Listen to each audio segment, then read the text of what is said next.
ஒரு மீம்ஸ் ஒன்று பார்த்தேன் ஃபேஸ்புக்கில்.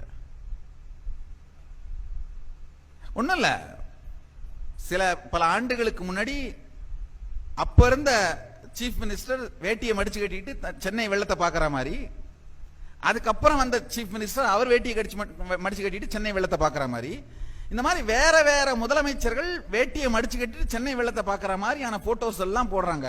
அப்படின்னா இன்னமும் சென்னை வெள்ளம் வந்துட்டு தான் இருக்கு. எத்தனை முதல்வர்கள் வந்து போனாலும் அந்த பிரச்சனை முடியவில்லை. நல்லா பார்த்துக்கோங்க, ஃபண்டமெண்டலான பிரச்சனை ஆன்சர் ஆகப்படவே இல்லை.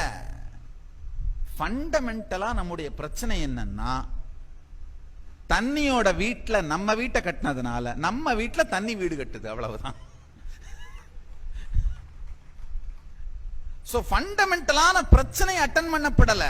நாம என்ன பண்றோம், நமக்கு என்னன்னா பெரிய பெரிய ஆளுங்களா வந்து பார்த்தாங்க, அவ்வளவுதான். உடனே நம்முடைய அட்டென்ஷன் டைவர்ட் ஆயிடுது. நல்லா தெரிஞ்சுக்கோங்க.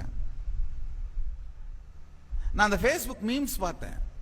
ஓ, இவ்வளவு பேர் எல்லாரும் வந்து வெள்ளத்தை பார்வையிட்டு போயிருக்காங்க அப்படின்னா என்ன அர்த்தம்?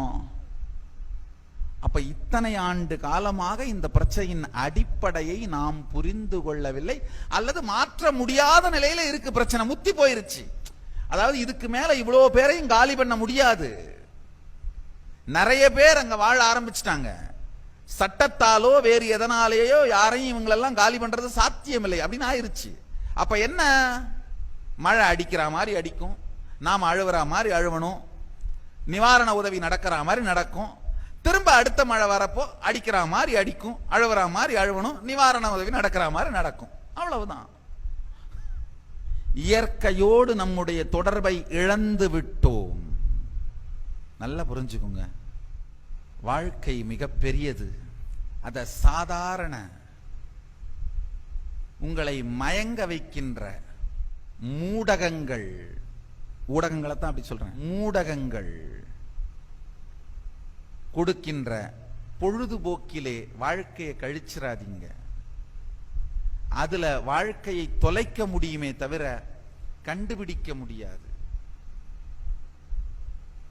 ஏதாவது ஒரு பிரச்சனையை பெருசா பூதாகரமாக்கி முன்னாடி நிறுத்துவாங்க, இன்னொரு பிரச்சனை கிடைச்ச உடனே அதை போட்டு அடுத்தது இன்னொன்னு எடுத்து நிறுத்துவாங்க. உங்களை உங்க பொழுத போக்கிக்கிட்டே இருக்கிறதா அவங்க பொழுது. இதுல அவங்க வேணா வளரலாம், நீங்க வளர முடியாது.